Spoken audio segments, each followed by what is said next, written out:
नमस्कार, Ujjwala home kitchen मध्ये तुमच्या सर्वांचे पुन्हा एकदा मनपूर्वक स्वागत आहे। आज आपण अष्टमी नवमीसाठी केला जाणारा महाप्रसाद झटपट कसा बनवायचा आणि तोही स्वादिष्ट हे आज आपण इथे बघणार आहोत। चला तर वळूया आजच्या रेसिपीकडे। रेसिपी शेवटपर्यंत बघा, भरपूर साऱ्या टिप्स आणि ट्रिक्स सहित आज आपण इथे ही रेसिपी केलेली आहे। तर सर्वप्रथम आपल्याला इथे हे हरभरे आहे हे मी भिजवून घेतलेले आहे। आता हे 4 ते 5 तास मी गरम पाण्यामध्ये भिजत ठेवले होते। आपण बघू शकता छान असे भिजलेले आहेत। आता याला आपल्याला शिजवून घ्यायचे आहे। त्यासाठी आपण एका कुकरच्या भांड्यामध्ये हे टाकून घ्यायचे आहे। आता इथे 1 ग्लास पाणी टाकून घेतलं आहे आणि अर्धा चमचा मीठ आपण इथे घातलेला आहे। आता कुकरमध्ये 1 ग्लास पाणी टाकून आपल्याला ह्याला 5 शिट्ट्या करून घ्यायच्या आहे। 4 ते 5 शिट्ट्यामध्ये हे व्यवस्थित असे शिजले जातात। तर आता हे कुकरला लावून देऊया आपण आणि पुढची तयारी करायला घेऊया। आता आपल्याला पुरीसाठीचं पीठ भिजवून घ्यायचं आहे। त्यासाठी आपण 1 मोठी वाटी गव्हाचं पीठ टाकून त्यामध्ये 2 चमचे रवा टाकून घेतला। चवीपुरतं मीठ टाकून छान असं आपल्याला हे मिक्स करून घ्यायचं आहे। आणि आता यामध्ये थोडंसं आपण तेल टाकून घेतलेलं आहे। 1 चमचा फक्त तेल मी येथे घातलेला आहे। तेलामुळे कुठल्याही तळणीचा पदार्थ हा छान असा खुसखुशीत होतो। आता तेल सर्व पिठाला लागेल या पद्धतीने आपण मिक्स करून घेऊया।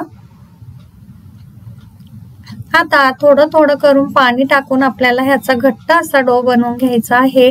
पुरीला पीठ भिजवताना नेहमी आपलं जे पीठ असेल ते घट्टच भिजवायचं आहे। मग ती पुरी कुठलीही असो, आपलं पीठ जर सैल झालं तर पुरी आपली खूप तेल पिते आणि ती फार वेळ फुगलेली राहत नाही।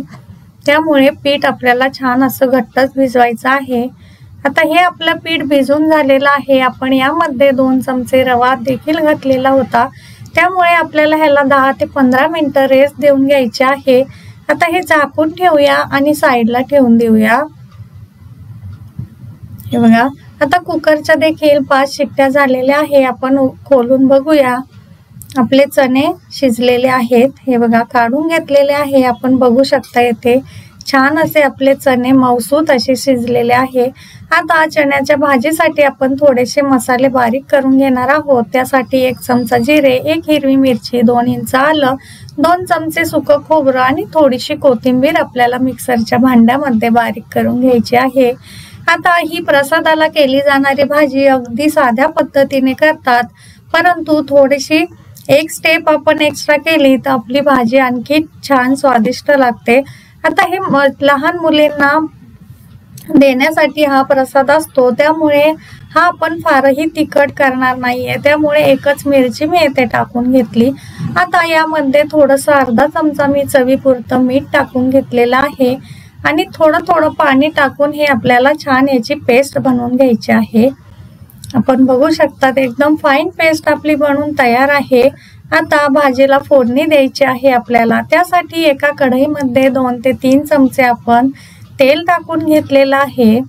आता त्यामध्ये अर्धा चमचा जिरा टाकून घेऊया। जिरा छान असा तडतडला की थोडेसे पावडर मसाले आपण यामध्ये घालू। यामध्ये पाव चमचा हळद, 1 चमचा धना जिरा पावडर, 1 चमचा लाल तिखट आणि 1 चमचा गरम मसाला यामध्ये आपण टाकून घेतलेला आहे। आता हे पटकन असं आपल्याला छान फ्राय करून घ्यायचं आहे। मसाले जळणार नाही याची काळजी घ्यायची आहे। हे बघा, आता जी पेस्ट आपण करून ठेवलेली आहे खोबरं, कोथिंबीर आणि मिरचीची, ती सुद्धा थोडी थोडी करून यामध्ये टाकून 2 ते 3 मिनिटं आपल्याला मिक्स करून घ्यायची आहे। जोपर्यंत ह्याला तेल सुटत नाही ना तोपर्यंत आपण ही फ्राय करून घेणार आहोत। ही छान फ्राय झाली ना की याचा फार सुगंध सुटतो। आता ह्याला तेल सुटायला लागलं की आपण जे शिजवून घेतलेले चणे होते हरभरे ते यामध्ये टाकून घेतलेले आहे आणि हरभऱ्याला शिजवण्यासाठी जे पाणी आपण टाकलं होतं तेच आपण यामध्ये टाकून घेतलेलं आहे। दुसरं पाणी आपण याला वापरायचं नाहीये। आपण बघू शकता छान असा मसाल्याचा तवंग वरती आलेला आहे, तर्री आलेली आहे आणि सुगंध सुद्धा फार छान सुटलेला आहे। परंतु प्रसादाला करणाऱ्या भाजीचा ग्रेव्ही नसते, एकदम सुकी भाजी तयार करतात, त्यामुळे आपण अजून याला 2 ते 3 मिनिटं शिजवून घेणार आहोत। तर त्यासाठी थोडीशी आपण कोथिंबीर बारीक चॉप करून येथे टाकून घेतलेली आहे। हे बघा, अतिशय झटपट आपली ही भाजी या पद्धतीने मिनिटात बनवून तयार होते, परंतु त्याचा स्वाद सुद्धा खूप छान लागतो। आता सर्वात शेवट यामध्ये आपण थोडीशी कस्तुरी मेथी सुद्धा टाकून घेऊया। कस्तुरी मेथीमुळे भाजीला स्वाद आणि सुगंध दोन्ही फार छान येतात। हे बघा, आता या भाजीतलं पाणी आपलं सर्व आटून गेलेलं आहे आणि आपली भाजी ही बनवून तयार झालेली आहे। एकदम बरोबर कन्सिस्टन्सी आपली इथे तयार झालेली आहे, फारही सुकी नाही किंवा पातळही नाही। आपली भाजी बनवून तयार झाली। आता पुढे आपल्याला प्रसादासाठी बनवले जाणारा शिरा करून घ्यायचा आहे। त्यासाठी येथे 1 वाटी रवा घेतलाय, अर्धी वाटी साखर, थोडेसे ड्रायफ्रूट आणि अर्धी वाटी आपल्याला साजूक तूप लागणार आहे। आता ड्रायफ्रूट मध्ये आपल्या आवडीचे कुठलेही ड्रायफ्रूट आपण घेतले तरी सुद्धा येथे चालू शकेल। एका पॅन मध्ये आपण जे तूप घेतलेलं आहे अर्धी वाटी, त्यापैकी अर्ध तूप आपण येथे टाकून घेऊया, म्हणजे 3 ते 4 चमचे। आणि त्यामध्ये हे जे ड्रायफ्रूट घेतले ना आपण, ते आपण फ्राय करून घेऊ। आता हे फ्राय केल्यामुळे हे छान क्रंची बनतात आणि शिरा खाताना याची टेस्ट फार छान येते। आता आपण काजू आणि बदाम फ्राय करून घेतले, यामध्ये हे बेदाणे टाकून घ्यायचे आहे आणि लगेचच 5 ते 6 सेकंड मध्ये आपण लगेच काढायचे आहे। हे फुलोसपर्यंत आपल्याला फ्राय करायचे नाहीये। आता त्याच तुपामध्ये आपण जो रवा घेतलेला आहे 1 वाटी बारीक, तो टाकून घ्यायचा आहे आणि याला सुद्धा आपल्याला 4 ते 5 मिनिटं मंद आचेवर असं खमंग खरपूस भाजून घ्यायचा आहे। आता रवा छान भाजला की आपला शिरा सुद्धा छान असा मोकळा सरसरीत दाणेदार तयार होतो। हे बघा, आता ह्याचा थोडासा कलर चेंज झाला की यामध्ये 4 ते 5 चमचे मी केसर घातलेलं दूध सुद्धा टाकून घेतलंय। यामुळे आपण जो शिरा बनवणार आहोत ना, त्याला कलर फार छान येतो, दुसरा कुठलाही कलर टाकण्याची याला गरज पडत नाही। आता त्यानंतर आपण 1 वाटी रवा घेतलाय, त्यासाठी येथे आपण फक्त 1.5 वाटी पाणी टाकून घेणार आहोत आणि व्यवस्थित याला मिक्स करायचं आहे। साखर आपल्याला लगेचच टाकायची नाहीये, हे येथे ध्यानात ठेवायचे आहे। साखर आपण नंतर टाकून घेणार आहोत। अगोदर पाण्यामध्ये हा शिरा जो रवा आहे तो व्यवस्थित मिक्स करून घ्यायचा। आता 2 ते 3 मिनिटांसाठी आपण याला झाकण ठेवून देऊया। या प्रोसेसमुळे शिरा छान आपला दाणेदार होतो। हे बघा, आता हे तुम्हाला थोडंसं ड्राय वाटत असेल, परंतु यामध्ये आपल्याला अजून साखर टाकायची आहे। आता साखर टाकून घेऊया।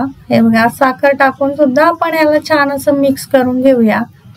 आपल्याला दिसत असेल आता हळूहळू शिरा थोडासा आपला फ्लोई दिसत असेल, तर आपण जी साखर टाकून घेतलेली आहे त्याला हळूहळू पाणी सुटायला सुरुवात होते आणि आपला शिरा छान असा मऊसूत तयार होतो। आता त्यानंतर आपण हे जे ड्रायफ्रूट फ्राय करून घेतले होते हे सुद्धा शिऱ्यामध्ये टाकून घेऊया आणि पुन्हा याला मिक्स करून घेऊया। हे बघा, आता आपलं जे दूध हे होतं, तूप उरलेलं होतं, ते थोडं थोडं करून यामध्ये चमच्याच्या साहाय्याने सर्वात शेवट आपण असं टाकून घेतलेलं आहे। हे बघा, यामुळे अजूनच आपला शिरा मोकळा सरसरीत मऊ दाणेदार असा तयार होतो। आपण बघू शकता शिऱ्याची कन्सिस्टन्सी एकदम छान आलेली आहे। मऊसूत आपला शिरा मिनिटात बनवून तयार सुद्धा झालेला आहे। आता थोडंसं याला ओव्हर कुक करायचं नाहीये आपल्याला। आता यामध्ये आपण वेलची पूड टाकून घेणार आहोत। वेलची पूडमुळे आपल्या शिऱ्याला फार छान असा स्वाद आणि सुगंध येतो, परंतु वेलची पूड आपल्याला सर्वात शेवट टाकायची आहे, नाहीतर वेलचीचा स्वाद उडून जातो। आता शिरा सुद्धा तयार झालेला आहे आणि आता शेवटची स्टेप म्हणजे आपण जे पीठ भिजवून ठेवलं होतं त्याच्या आपल्याला पुऱ्या करून घ्यायच्या आहे। आता 15 मिनिटं झालेले आहे, आपलं पीठ व्यवस्थित असं तयार झालेलं आहे। पुन्हा याला एकदा मऊ करून घेऊया आपण, म्हणजे आपल्या पुऱ्या छान येतील। आता थोडंसं याचे असे पेड्यासारखे आपल्याला उंडे करून घ्यायचे आहेत, किंवा आपण मोठी पोळी करून वाटीच्या किंवा कुठल्याही झाकणाच्या साहाय्याने याच्या पुऱ्या कट करून घेतल्या तरी सुद्धा चालू शकेल इथे।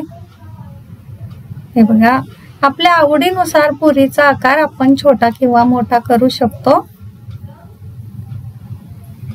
आता एक एक करून 4-5 मी येथे उंडे करून घेतले आणि अशा पद्धतीने एक एक करून मी पुरी लाटून घेणार आहे।